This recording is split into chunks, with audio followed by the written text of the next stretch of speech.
Hello, my fellow humans, as Annabelle would say, and welcome back to the Ultimate Fashion History for this month's episode of What We're Into, our little video magazine here on the Ultimate Fashion History. I'm sitting out in the garden and making the most of summer before it's all over. You can probably hear the crickets. But you won't be hearing crickets when you watch this month's episode of What We're Into. It's dropping a little bit late, and that's because I went on vacation this month. Yes, we went to Las Vegas, and I thought there might be one or two things that I'd like to include in this episode. Who knew how much fashion history and cultural history I'd be running into? And by the way, speaking of Annabelle, and just to avoid disappointment later in the video, there is no What Annabelle's Into this month. Why? Because she's off on vacation this month with her lovely mum and having a wonderful time, but she'll be back next month, I am sure, to tell you what she's been into. This is what I've been into. Brace yourselves, it's epic. Well, those of you who regularly watch the UFH will have heard me rant and rave and despair at the fact that we can't get funnel necklines anymore. These wonderful early 60s funnel necklines, I love them so much. I talk about them a lot in the episode on Classic Judy. Well, imagine my delight when, perusing the Trina Turk website, I see that in their new collection they have funnel necklines. I haven't bought this top yet. I think I need to try it on first. And of course, there's no Trina Turk around here. But believe me, when I hit Palm Springs in December, I will be returning with nothing but funnel necklines. What else are we into? I am so into this novel I'm reading. It's called The Siege by Arturo Perez Reverte.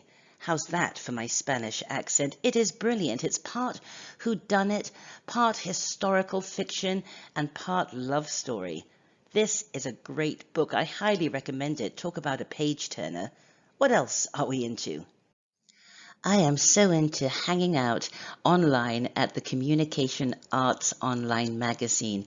It is so inspiring. And what is so cool is that you can search images in a variety of ways. Modality, for instance. Do you want photographs, illustrations, lithographies, categories, industry, and year? And then when you click on an image, you get it large and in very high definition, like this fabulous Brazilian jewelry here. But there's so much variety, from Brazilian jewelry to a postage stamp. You know how much I love my typography, my fonts, my illustrations, my graphics. This site has proved a tremendous inspiration. So head over, hang out there. It's fantastic. What else are we into? Well, this is dropping late, as I just told you, because we were in fabulous Las Vegas. And in this episode of What We're Into, I'm going to pepper it with some of our experiences there, the museums we went to, the lovely things we saw. It was so colorful. That's why I love Las Vegas, where I live at the moment. It's sort of a bit gray, beige, drab. And what I love about Las Vegas is that I'm camouflaged there. You know how I love wearing color. Can you even spot me in this picture? I am camouflaged in Vegas. I blend right in, and I sort of like that. The first thing we did in Las Vegas was to head to the Neon Museum. We arrived quite late at night and we caught the 11:30 showing of their new show, Brilliant. It is fabulous. It's outdoors. And what they have done, they have taken some of their defunct Las Vegas signs and by way of light projection have brought them to life again in this fabulous show that tells the story of Las Vegas. Music and lights and film clips. It was beautiful. Go see it next time you're in Vegas. What else are we into? Well, I was quite into this news story about the pink dolphin that was spotted in Louisiana. There's another picture of him. He's a smiley chap, isn't he? This is so weird, though, because just a couple of months ago, in What We're Into, I talked about that pink turtle who was very on trend, working Pantone's Colour of the Year. Our animals are turning pink.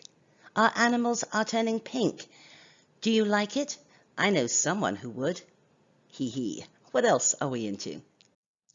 Well, sticking with the life aquatic, when we were in Las Vegas, we went to the aquarium at the Mandalay Bay. It was fantastic.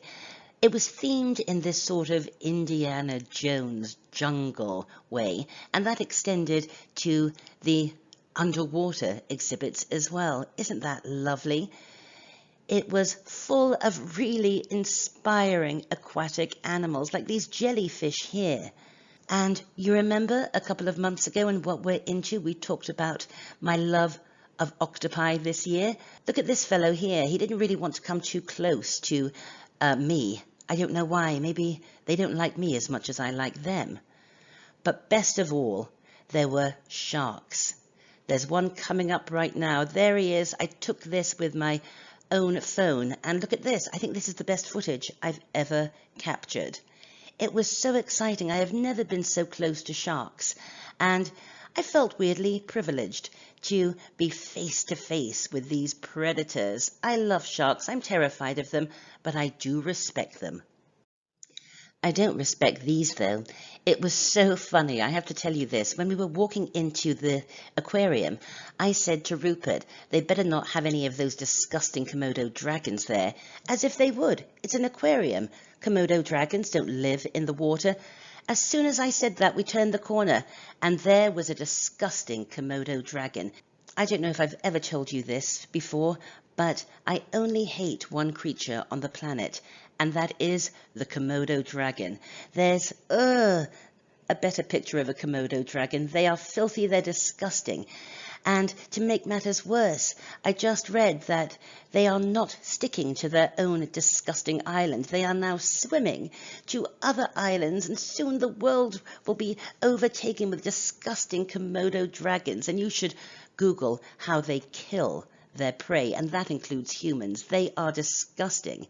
But I can tie this into Las Vegas. A few years ago, Sharon Stone's then husband had his foot mangled by a Komodo dragon in the LA Zoo. Can you believe it? And of course, Sharon Stone starred in Casino, and I'm going to do a UFH on the costumes in Casino because they are so good. I like this, though. Not a great picture, but this is a ray, and it looks like it's branded, doesn't it? It's working the logo trend that is so hot this summer, which segues me quite brilliantly into the next thing I'm into. Guess what? The Ultimate Fashion History was mentioned on the trendy website Pop Sugar. Logomania is more than the next big print trend. It's also a critique on consumer culture. And look what it says here. As the great fashion historian Amanda Halley once said, fashion is not an island, it's a response. Okay, this does make me sound as if I might be dead. I'm not. Reports of my death have been greatly exaggerated. But I think it's so cool that the UFH is being sort of picked up here and there these days. I love it. It was also mentioned in Nylon Magazine this month. The return of tie-dye isn't just about nostalgia. There we go. Amanda Halley, fashion historian and creator of YouTube channel The Ultimate Fashion History, breaks it down. So I was interviewed by Nylon Magazine, which I think is great because nylon is so cool. Pop Sugar is so cool. Does this mean the UFH is cool? Does this mean I'm cool? I've never been cool. What else are we into? I am really into seeing this movie this weekend, Blinded by the Light. It's a British feel-good movie set in the 80s. It was recommended to me by my friend Maria. Now, it was Maria's idea that I start the UFH a couple of years ago, so all of this is thanks to her. She went to see Blinded by the Light last night with her son, my godson, and she loved it and recommended it to me. So we're going to see it with my stepkids this weekend. I will report back. What else are we into? Returning to Vegas, I was so into the fact that I finally got to visit the legendary Peppermill Lounge. I have wanted to go there for the longest time. I've been to Vegas 4 or 5 times, but I never had the opportunity to go. This time we did. We went very, very late at night, and it lived up to its rep. It was the most 70s place I have ever been to, augmented by the fact that the music was a completely 1970s soundtrack. We had the most enormous meal in the diner area, and then we headed to the famous lounge and sat right in front of their legendary fire pit. A scene in Casino was actually filmed at the Peppermill, and there is Sharon Stone. I wonder if this scene was filmed before or after her husband was mangled by a disgusting Komodo dragon. I don't know, but being at the Peppermill reminded me how purple was the big colour of the 70s. It was such a 70s colour, wasn't it? I haven't actually ever stopped to analyse or figure out why purple was so hot in the 1970s, but I'm going to, because I'm thinking of doing a series on the UFH about palette, the palette of every decade, and why it was so popular. So I shall report back. What else are we into? This month I'm really back into listening to Tropicalia, that wonderful and interesting music from Brazil in the late 1960s and early 1970s, especially Os Mutantes. They're my favorite Tropicalia band. Tropicalia was so exciting, and the clothes that Tropicalia artists wore were incredible, so incredible in fact that I am working on a UFH devoted to the style of Tropicalia. Now, you know I'm always a couple of months behind when it comes to contemporary music and music videos, and so I'm telling you a little bit late that I'm really into I Don't Care, the song by Ed Sheeran and Justin Bieber. It is joyful. The song is about not feeling like you belong until you're with the person you belong with. And the video is intentionally bad CGI. Both boys are having so much fun. It really is just a delightful video.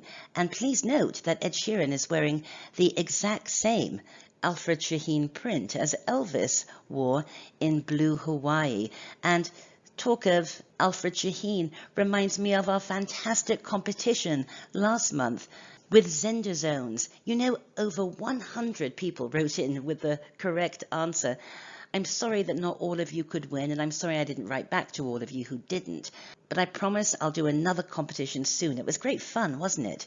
Sticking with music, I'm really into the Jonas Brothers' new song, Sucker. Well, I'm really into the video. If you heard the song on the radio, you probably wouldn't think all that much of it. It's just a catchy pop song, but the video is fantastic. I believe it was filmed in the same mansion that was used in the movie The Favourite, this lovely Queen Anne style mansion. And the fashion is fantastic. It's a beautiful video and very Baroque in spirit. I think you'll really like it if you haven't seen it yet. I'm not sure if I'm really into this personally, but I think it's very interesting that in Palm Springs, Taco Bell have opened a hotel resort, and it is completely taco themed. There is the pool area, and you can see the Taco Bell floats. This is the reception. It's like walking into a Taco Bell, is it not? And this is the bedroom. I think one would have to be obsessively into Taco Bell to feel at ease here, but I think it's certainly worth visiting if you have kids. We're going to be in Palm Springs for Christmas, as I mentioned, visiting my dad and my stepdad, and I think we should definitely take the kids to the Taco Bell resort because they also like Taco Bell. It's a win-win. What else are we into? Again, back to Vegas, I was really into going to the Atomic Testing Museum. Very odd concept for a museum, but it was really well done with great recreations of offices and labs in the 1950s. And of course, I found some fashion too. This is so interesting. During the atomic test, J.C. Penney provided the mannequins and actually supervised the tests on how humans would survive nuclear explosions. That is a mannequin's hand after a nuclear explosion. And there was this book showing the before and after pictures of these mannequins. It was so macabre, but kind of cool. There was an awful lot of science, a lot of science at the National Atomic Testing Museum. You kind of had to be an atomic engineer to understand a lot of it, but there was enough pop culture to keep me happy.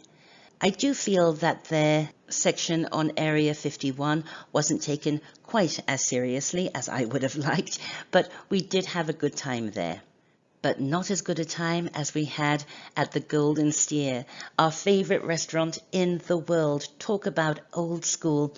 It's one of the oldest restaurants in Las Vegas, and it was frequented by the big Las Vegas names. We're talking the Rat Pack, we're talking Elvis. And there I am wearing the Khaleesi dress. Remember I talked about the Khaleesi dress in May outside of the Golden Steer beneath their iconic sign. And that's a close-up of the Khaleesi dress, just to remind you. Trina Turk, my favorite dress. I don't get to wear it much, but I certainly wore it to the Golden Steer. The inside is gorgeous, leather booths and soft lighting, and we were seated in Betty Grable's favorite booth, and there is the little plaque. The food is fantastic, the cocktails are big, and they make everyone feel special. They certainly made us feel special by putting this in our dessert. What else are we into? We were so into our visit to the Mob Museum. Now, I've never really been that interested in organized crime. I am now, after spending a good 3.5 hours browsing around the Mob Museum in Las Vegas. It had some fascinating artifacts like the wall from the St. Valentine's Day Massacre. And there it is up close. You can see the bullet holes. That's not blood. That would be too macabre. That's paint. The museum was full of the history of organized crime and some really good artifacts, and all of it sort of tied in with pop culture. There was even a replica of the electric chair at Sing Sing or San Quentin or somewhere like that. You could sit in it. I didn't want to sit in it. I don't like to tempt fate. You know how scared I am of being accused of a crime I didn't commit based on flimsy DNA evidence. There was some fashion there, and I found it, like Bugsy Siegel shades, some really cool and sharp mobster suits, some lovely vintage showgirl outfits, dresses from the Prohibition era. Fashion was everywhere. There was even a speakeasy downstairs in the basement where you could have Prohibition-style cocktails. And in fact, later on in the cocktail of the month, I'm going to be sharing with you the delicious Prohibition-era cocktail that I imbibed. And we really loved this museum because it was full, absolutely full of references to Al Capone. And you know that our publishing company, Dean Street Press, just brought out the original version of Scarface, the book. This hasn't been republished in English in years. And so if you want to read the original story, head over to Dean Street Press. What else are we into? Okay, not that I am implying any connection between the Mob Museum and the Italian-American Club. We spent the most fantastic night here when we were in Vegas, 4 hours. Nothing to do with the mob, although I did rather look like a mobster wife when we went there. What an incredible place. It's miles off the strip, and it is so completely old school. We loved it. There was a fantastic band playing when we were there. The place was full of lovely elderly ladies with big hair, although look at me there, I can hardly talk. And I highly recommend it. If you're in Vegas and you really want to experience some genuine old school Vegas miles from the strip, we loved it. We also loved Vegas the Show. Talk about a celebration of old school Vegas. It's a show that's currently running at Planet Hollywood, and it was spectacular with showgirls and imitators of the Rat Pack and Elvis. It was utterly cool. I loved the costumes, especially the showgirls here in their costumes inspired by famous candy bars and candy brands. Such talent on that stage, highly recommended. What else are we into? We were really into the hour we spent at the small but beautiful Burlesque Hall of Fame Museum. I'm not going to talk about it here because I've already done a UFH episode on it. And just because we're talking about Vegas, this one is so overdue. I have to give a massive shout out, an enormous thanks to the Atomic Style Lounge. Remember, Rupert and I got married in Vegas last year, and I went to the Atomic Style Lounge for my hair and makeup before the ceremony, which was conducted by Elvis, you may remember. It was the coolest place I have ever been. It really was like having your hair and makeup done in a salon in the 1950s. The Atomic Style Lounge is owned by the fabulous Jen, there she is, and my hair and makeup was done by the beautiful Becky, and I owe these ladies so much. As you know, it was only Rupert and I in Las Vegas, so I didn't have any gals around me on my wedding day until I went to the Atomic Style Lounge.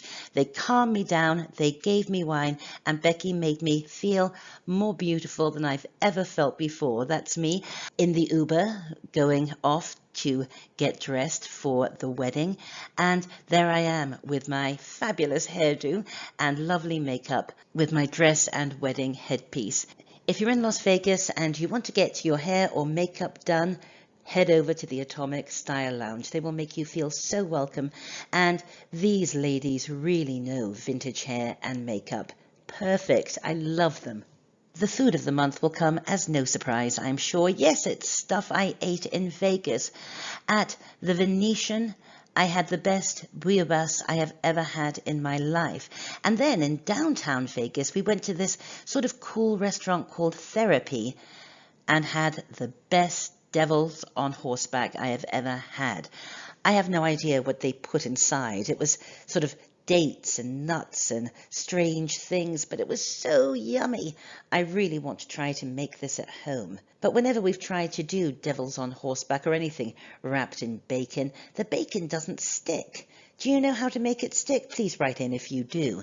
The cocktail of the month was this, the cocktail I had at the Mob Museum in their speakeasy in the basement. It was called Moonshine Mayhem, moonshine, pineapple, tea, and cardamom. It was so unbelievably delicious. And if you want to know how to make it, this is the cool thing. The Mob Museum has a YouTube channel where they give you the recipes and talk you through all of their prohibition cocktails. And the designer of the month? Of course, it's Yves Saint Laurent. He was an August baby. And let's just remind us why we love Yves Saint Laurent. He gave us the trapeze silhouette, one of my all-time favorites. Le Smoking, the Mondrian dress, Safari, and of course the rich Russian peasant collection, which I love so much. And his Picasso collection is also one of my favorites. And you know what, guys? When it comes to fashion, I'm all about Eve. Wow, what a month. I'm exhausted. This is almost the end of the episode, although I do have something very important to tell you at the very end. In the meantime, you can contact me through my website, amandahalley.com, or you can now drop me a line through Instagram. Yes, I'm back on the Instagram with the Ultimate Fashion History, so you might want to follow us over there. Join our Facebook group. We always have a good time on our Facebook group. Check out those books at our publishing company, Dean Street Press. You may have noticed that there was no legitimate way for me to work Hervé Filichès into this month's episode of What We're Into, so here he is. I'll be back with more episodes very soon, so just click the little circle to subscribe. And now for the important thing I want to say. Please, please avoid those disgusting Komodo dragons. I hate them. Bye for now.